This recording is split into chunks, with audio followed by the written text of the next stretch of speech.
দেশের বাজারে সোনার দাম এবার ভরিতে বাড়ছে ১,০৫০ টাকা। তাতে ভালো মানের অর্থাৎ ২২ ক্যারেটের ১ ভরি সোনার দাম দাঁড়াবে ১,৭১,৬০১ টাকা।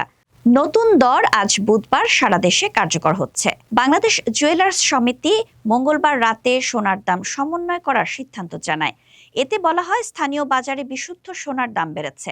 এজন্য জুয়েলার্স সমিতির সোনার দাম নির্ধারণ ও তদারকি কমিটি দাম পুনর্নির্ধারণ করেছে।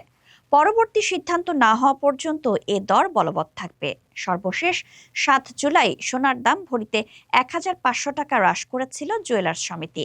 তাতে ২২ ক্যারেটের সোনার দাম ভরি প্রতি কমে হয়েছিল ১,৭০,৫৫১ টাকা। তার আগে গত ২৩ এপ্রিল সোনার দাম বাড়ায় প্রতি ভরি ২২ ক্যারেট সোনার দাম ১,৭৭,৮৮৮ টাকায় উঠেছিল।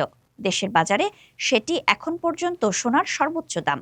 জুয়েলার্স সমিতির সিদ্ধান্ত অনুযায়ী আজ বুধবার থেকে দেশের বাজারে হলমার্ক করা প্রতি ভরি ২২ ক্যারেট মানের সোনা ১,৭১,৬০১ টাকা, ২১ ক্যারেট ১,৬৩,৭৯৮ টাকা এবং ১৮ ক্যারেট ১,৪০,৪০০ টাকায় বিক্রি হবে।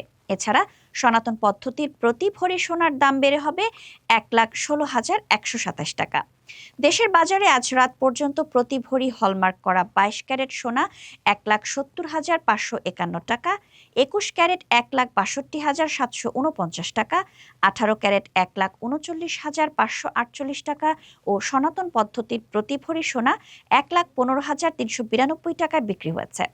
সেই হিসাবে ২২ ক্যারেট সোনায় ১,০৫০ টাকা, ২১ ক্যারেটে ১,০৪৯ টাকা, ১৮ ক্যারেটে ৮৫২ টাকা এবং সনাতন পদ্ধতির সোনায় ৭৩৫ টাকা দাম বাড়ছে। সোনার দাম বাড়লেও রূপার দাম অপরিবর্তিত রয়েছে। হলমার্ক করা ২২ ক্যারেটের ১ ভরি রূপার দাম ২,৮১১ টাকা। সনাতন পদ্ধতির রূপার দাম ১,৭২৭ টাকা।